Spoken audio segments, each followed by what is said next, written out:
नमस्कार मित्रांनो, जनगणना 2027 घरी बसल्या आपल्या मोबाईलच्या माध्यमातून स्वतः कशा पद्धतीने करावी या संदर्भातील व्यवस्थित माहिती आपण या व्हिडिओच्या माध्यमातून समजून घेणार आहोत। त्यासाठी नक्की हा व्हिडिओ शेवटपर्यंत पहा। तत्पूर्वी चॅनलवरती पहिल्यांदाच आला असाल तर चॅनलला सबस्क्राइब करून ठेवा। चला तर मग व्हिडिओ सुरू करूया। सर्वप्रथम गुगल मध्ये se.cnsu.gov.in या नावाने सर्च करा। सर्च केल्यानंतर पहिली वेबसाईट दिसेल, यावरती टच करा। जनगणना शेल्प पद्धतीने तुम्हाला करता येणार आहे। या पोर्टलवरती आल्याच्या नंतर सर्वप्रथम आपला राज्य निवडा। राज्य निवडल्याच्या नंतर खाली दिलेला जो कॅप्चा आहे तो व्यवस्थित भरून व्हेरीफाय या बटनावरती टच करायचं आहे। कॅप्चा कोणत्या ठिकाणी असेल या रकान्यामधला कॅप्चा जशास तशी वरी भरून तुम्हाला व्हेरीफाय टू प्रोसीड या बटनावरती टच करायचं आहे। आपण आता माहिती भरलेली आहे, इथं वेलकम नावाचा एक स्वागत आहे असा ऑप्शन येईल। ओके या टॅबवरती टच करा। ओके करायचं आहे तुम्हाला, बाकी काही करायचं नाही आहे। ओके केल्यानंतर आता तुमच्या समोर इथं सर्वप्रथम फॅमिली हेड जो आहे त्यांचं नाव इथं व्यवस्थित भरायचं आहे। इथं व्यवस्थित समजून घ्या, जे इथं रेड मध्ये लाल मध्ये स्टार दिलेले आहेत तेवढी माहिती तुम्हाला भरायची आहे। ती कंपल्सरी माहिती आहे। जेवढे स्टार तुम्हाला दिसत आहेत लाल मध्ये ती सर्व माहिती जनगणना करत असताना तुम्हाला भरायची आहे। सर्वप्रथम फॅमिली हेड नाव व्यवस्थित पूर्ण भरायचं आहे। त्याचबरोबर मोबाईल नंबर टाकायचा आहे। ईमेल आयडी असेल तर टाका, नसेल तर सोडून टाका आणि व्हेरीफाय टू प्रोसीड या बटनावरती टच करायचं आहे। आता फॅमिलीचं नाव भरलेलं आहे, त्याचबरोबर मोबाईल नंबर टाकलेला आहे, व्हेरीफाय केलेला आहे, ओटीपी गेलेला आहे। इथं ओटीपी 6 अंकी जो मोबाईल नंबर तुम्ही टाकलेला होता त्यावरती 6 अंकी ओटीपी गेलेला आहे। आलेला 6 अंकी ओटीपी व्यवस्थित या ठिकाणी भरा आणि त्यानंतर व्हेरीफाय ओटीपी या बटनावरती टच करा। टच करण्याच्या पूर्वी तुम्हाला लँग्वेज सिलेक्ट करावी लागेल, म्हणजे भाषा निवडावी लागेल। पुढे काही तुम्हाला प्रश्न विचारले जाणार आहेत, ते प्रश्न तुम्हाला कोणत्या भाषेत पाहिजे ती भाषा या ठिकाणी इथं सिलेक्ट करा। आपण आता इथं मराठीला सिलेक्ट केलेला आहे। त्यानंतर व्हेरीफाय ओटीपी या बटनावरती टच करणार आहे, म्हणजे पहिली स्टेप या ठिकाणी तुमची पूर्ण झालेली आहे। एकूण 6 स्टेप मध्ये तुम्हाला माहिती भरायची आहे। यानंतर बघा आता पुढे राज्य ऑटोमॅटिक आलेला आहे, तुमचा जिल्हा निवडायचा आहे आणि पिन कोड टाकायचे आहे। सिक्युरिटीसाठी काही भाग मी या ठिकाणी आता ब्लर करणार आहे, तुम्हाला या व्हिडिओमध्ये दिसणार नाही, परंतु जेव्हा तुम्ही ओपन कराल तेव्हा तुम्हाला हे सर्व व्यवस्थित समजून येणार आहे। पिन कोड टाका, जो काही पोस्टल पिन कोड आहे तो पिन कोड टाका आणि खाली तुमचा लोकेशन इथं सिलेक्ट करायचं आहे। आता लोकेशन सिलेक्ट करण्याच्या पूर्वी या ठिकाणी तुमच्या गावाचं नाव तुम्हाला भरावं लागेल। गावाचं नाव या ठिकाणी भरा। तुमचं गाव जर सर्च मध्ये आलेलं असेल त्याला सिलेक्ट करून अक्षश आणि रेखांश याला बरोबर आपल्या जो काही ब्ल्यू आहे रेड तो लोकेशन त्या ठिकाणी बरोबर घेऊन जा। दोन्ही बोटाने तुम्हाला इथं झूम करायचे आहे, हे लक्षात असू द्या। आता बरोबर आपल्या घरावरती हा बलून घेऊन जा।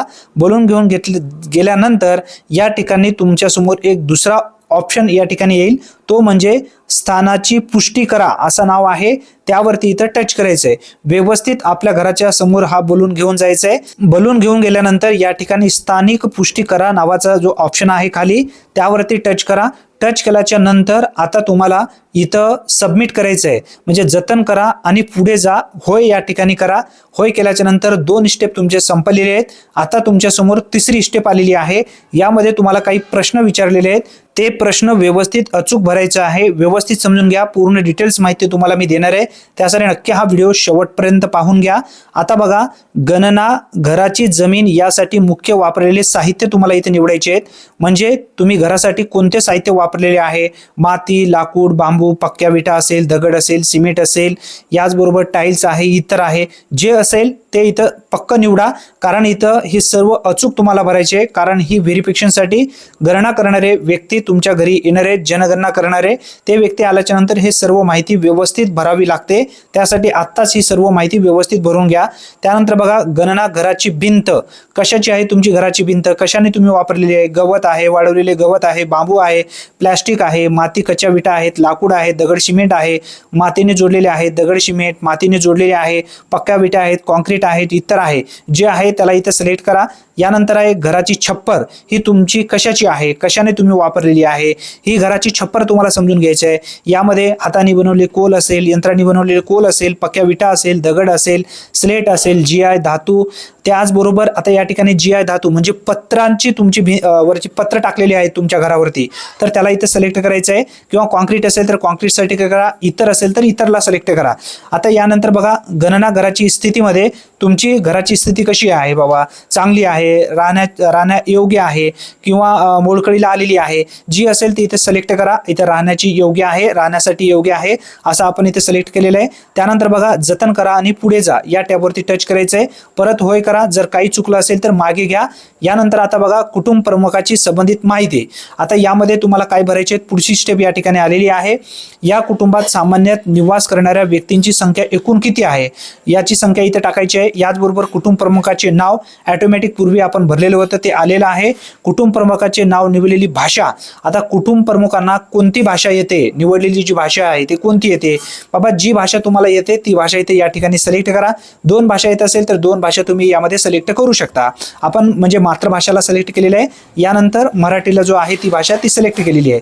आता त्यानंतर क्रॉस करा. क्रॉस केल्याच्या नंतर बघा खाली कुटुंब प्रमुखाचे लिंग म्हणजे कुटुंब प्रमुखाचे लिंग कोणते आहे, पुरुष आहे, स्त्री आहे, जी असेल त्याला इथे सिलेक्ट करा. ज्यांचं नाव तुम्ही वरी भरलेलं आहे त्याचाच एवढं फक्त इथं उल्लेख करायचा आहे. आता जर अनुसूचित जाती किंवा अनुसूचित जमाती किंवा इतर मध्ये तुम्ही असाल, आता या ठिकाणी जे आहे ती सिलेक्ट करायची आहे. इथं 3 ऑप्शन दिलेले आहेत. यापैकी 2 ऑप्शन इथं अनुसूचित जाती अनुसूचित जमातीसाठी आहे. इतर असेल तर इतरला सिलेक्ट करा. आता तुम्हाला डिटेल्स पाहिजे असेल तर SC ST या टॅबवरती टच करून तुम्ही डिटेल्स माहिती पाहू शकता. आता या घराच्या मालकी हक्काची स्थिती कशी आहे बाबा, स्वतःचे घर आहे का की भाड्याने घर घेतलेले आहे की या व्यतिरिक्त इतर काही आहे की भाड्याने आणि कुठेही स्वतःचे घर नसलेले असेल का, हे सर्व माहिती तुम्हाला व्यवस्थित समजून घ्यायचं आहे. जे आहे ते इथं व्यवस्थित सिलेक्ट करायचं आहे. आता निवास योग्य खोल्याची संख्या म्हणजे निवास योग्य जी खोल्याची संख्या आहे ती किती आहे, 1 आहे, 2 आहे, तुमच्या घरामध्ये एकूण किती खोल्या आहेत त्याच्यामध्ये तुम्ही निवास करू शकता का याची संख्या टाकायची आहे. या कुटुंबात राहत असलेल्या विवाहित जोडप्याची संख्या म्हणजे विवाहित जोडपे किती आहेत बाबा आपल्या कुटुंबामध्ये त्याचे इथं संख्या टाकायची आहे. आणि त्यानंतर जतन करा यावरती टच करून इथं होय करायचं आहे. आता स्टेप नंबर इथं 5वा आलेला आहे. 4 स्टेप तुमचे पूर्ण झाले आहेत. आता बघा कुटुंबास उपलब्ध असलेल्या सोयी. आता पिण्याच्या पाण्याचा मुख्य स्रोत काय बाबा, यामध्ये प्रक्रिया केलेले पाणी आहे नळाद्वारे, प्रक्रिया न केलेले पाणी नळाद्वारे आहे, विहीर आहे, हातपंप आहे, याचबरोबर झरा आहे, नदी आहे, कालवा आहे, टँक, तळे, सरोवर जे आहे ते इथे सिलेक्ट करा. आता माझ्या गावासाठी विहीर आहे तर इथं मी विहिरीला सिलेक्ट करणार आहे.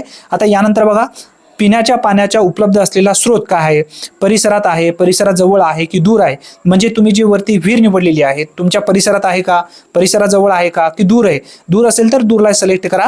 आता प्रकाशाचा मुख्य स्रोत आहे. आता तुम्ही काय वापरता प्रकाशासाठी, वीज वापरता, रॉकेल वापरता, सौर ऊर्जा वापरता, इतर तेल आहे, इतर आहे, जे असेल त्याला इथे सिलेक्ट करा. यानंतर बघा शौचालयाची उपलब्ध आहे का असा इथं उल्लेख आहे. केवळ कुटुंबाच्या वापरासाठी आहे की इतर कुटुंबासाठी सामायिक वापर आहे, सार्वजनिक शौचालय आहे का, इथं व्यवस्थित सिलेक्ट करायचं आहे. म्हणजे इथं नसेल तर उघड्यावरती इथं तुम्ही टच करू शकता.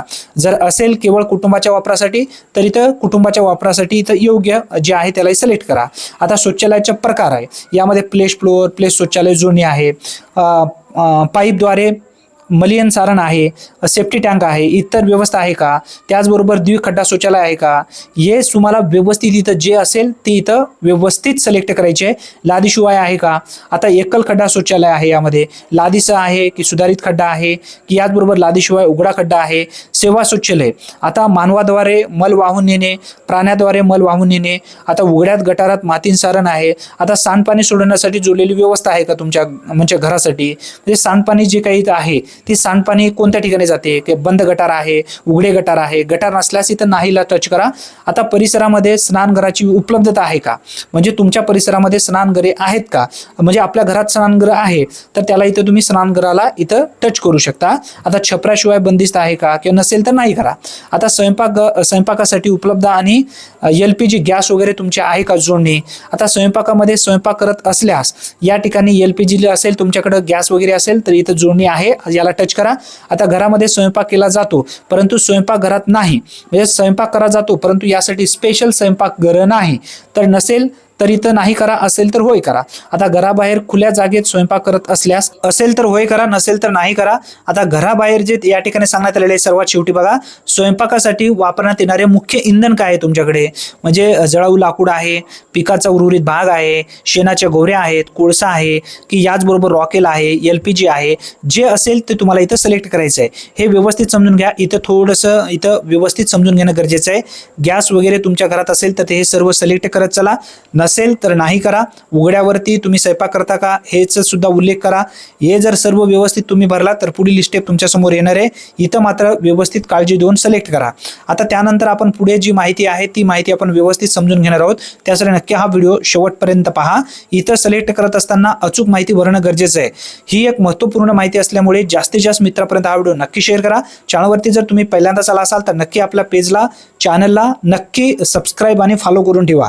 आता बघा पुढे आलेला आहे हे स्वयंपाकासाठी वापरण्यात येणारा मुख्य स्रोत या संदर्भात आपण सुद्धा व्हिडिओ घेतलेला आहे. आता LPG असेल गॅस असेल तर गॅसला सिलेक्ट करा. आता इथं तुम्हाला काही डाऊट वाटला तर मागे घ्या किंवा जतन करा आणि होय करा. आता या ठिकाणी स्टेप आलेली आहे पुढची, म्हणजे 5 स्टेप पूर्ण झालेले आहेत. लास्ट शेवटची स्टेप आहे. आता यामध्ये रेडिओ आहे का तुमच्या घरात, म्हणजे परंपरागत रेडिओ आहे का, मोबाईल स्मार्टफोन आहे की इतर कोणत्याही उपकरणावर आहे किंवा नाही. आता शक्यतो सगळ्यांच्या घरी मोबाईल आहे, त्यासाठी आपण मोबाईलला इथे टच करूया. त्यानंतर दूरचित्रवाणी म्हणजे दूरदर्शन निशुल्क डिश आहे का, हो निशुल्क डिश आहे. भरपूर असे लोक ग्रामीण भागातले निशुल्क डिश वापरतात. याचबरोबर इंटरनेट उपलब्ध आहे का. आता आपल्याकडे मोबाईल आहे त्यासाठी आपण मोबाईलचा इंटरनेट वापरू शकता. आता लॅपटॉप किंवा संगणक आहे का तुमच्याकडे, इथं कॉम्प्युटर वगैरे नाही तर नाहीला टच करा. दूरध्वनी मोबाईल नंबर फोन स्मार्टफोन तुमच्याकडे आहे का, की फक्त लँडलाईन आहे, तर फक्त मोबाईल आहे आपल्याकडे तर स्मार्टफोन आपण इथे टच करूया. यानंतर दोन्ही असेल तर दोन्हीला इथे टच करा. आता त्याच्यानंतर बघा सायकल स्कूटर मोटरसायकल तुमच्याकडे आहे का, बाईक वगैरे कोणती आहे का, असेल तर होय करा नसेल तर नाही करा. किंवा दोन्ही असतील मोटरसायकल आहे आणि सायकल पण आहे तर दोन्हीला टच करा. यानंतर कार किंवा जीप किंवा व्हॅन इतर आहेत का, असेल तर होय करा नसेल तर नाही करा. आता कुटुंबात सेवन केले जाणारे मुख्य धान्य कोणते आहेत, तुम्ही तांदूळ गहू ज्वारी बाजरी मका इतर कोणतेही जे वापरता ते करा. आपण आता ज्वारीचं सेवन जास्त प्रमाणात करतो यासाठी ज्वारीला टच केलेलं आहे आणि मोबाईल नंबर वगैरे आलेला आहे. जर इथं काही डाऊट वाटलं तर मागे जा आणि परत भरा. इथं जतन करा आणि पुढे जा, होय या टॅबवरती टच करा. आता 6 स्टेप तुमचे पूर्ण झालेले आहेत. शेवट या ठिकाणी जी माहिती तुम्ही भरलेली होती ती पूर्ण माहिती एकदा वाचून घ्या. याच्यात जर तुम्हाला काही डाऊट वाटलं तर परत तुम्हाला इथं यामध्ये करेक्शन करता येतं मागे जाऊन. त्यासाठी इथं जी माहिती तुम्ही सिलेक्ट केलेली आहे ती सर्व माहिती अगोदर व्यवस्थित एकदम काळजीपूर्वक वाचून घ्या. वाचून घेतल्याच्या नंतर खाली शेवट एक ऑप्शन येईल. आता कोणता ऑप्शन येईल हे सुद्धा मी तुम्हाला पुढे दाखवणार आहे. त्यासाठी हे सर्व सिक्युरिटीसाठी मी ब्लर केलेले आहे, परंतु तुम्हाला हे सर्व दिसणार आहे. आता या ठिकाणी ऑप्शन आलेला आहे बघा, पुढे पुष्टी करा आणि सादर करा. जर तुमचं सर्व योग्य असेल तर पुष्टी करा आणि सादर करा टॅबवरती टच करायचं आहे. जर तुमचं काही इथं प्रॉब्लेम आला किंवा मसुदा मजकूर तुम्हाला जतन करायचं आहे तर जतन करावरती टच करा. आता तुम्हाला काही बदल करायचे असेल तर संपादित करण्यासाठी मागे जा. अगोदर ही माहिती आपण जतन करून घेऊया. ठीक आहे, या टॅबवरती टच करा. आता शेवट पर्याय आहे पुष्टी करा आणि सादर करा या बटनावरती टच करणार आहोत. यावरती टच केल्याबरोबर तुमच्या समोर आता एक नवीन ऑप्शन येईल, तो आहे होय. होय या टॅबवरती टच करा. आता इथं माहिती तुमची काही बदल होणार नाही. तुमचं काम या ठिकाणी संपलेलं आहे, म्हणजे तुमची जनगणना या ठिकाणी पूर्ण झालेली आहे. फक्त आता जनगणना करणारे व्यक्ती तुमच्या घरी येतील आणि पूर्ण व्यवस्थित माहिती पाहतील. हा कोड त्यांना द्या. कोड दिल्याच्या नंतर सर्व डाऊट त्यांचे क्लिअर होतील. ही एक महत्त्वपूर्ण माहिती जास्तीत जास्त लाभार्थ्यापर्यंत नक्की शेअर करा. चॅनलवरती जर तुम्ही पहिल्यांदाच आला असाल तर अशाच अचूक योजनेबद्दल अचूक अपडेटसाठी आताच आपल्या चॅनलला सबस्क्राईब करून ठेवा. धन्यवाद.